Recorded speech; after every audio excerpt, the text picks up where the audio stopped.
ഞാനും ഞാൻ സിനിമയിൽ വന്നിട്ട് 43 വർഷമായി.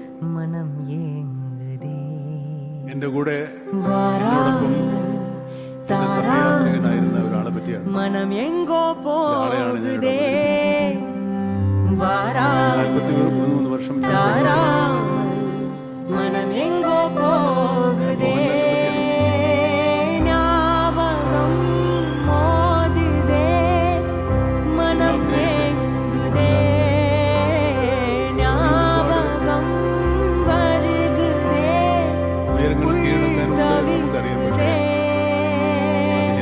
യാത്ര തുടരുകയാണ്. പക്ഷെ നടന്നതിനപ്പുറത്തേക്ക് ഒരുപാട് വിദ്യകൾ അദ്ദേഹം ശ്രമിക്കാറുണ്ട്, മാജിക് ഉൾപ്പെടെ. മോഹൻലാൽ മാജിക് എന്ന് പറഞ്ഞിട്ടുണ്ട്. മോഹൻലാൽ സിനിമയിലും പുറത്തുമൊക്കെ ഒരുപാട് ഡാൻസ് ചെയ്യുന്ന പാട്ട് പാടും. പക്ഷെ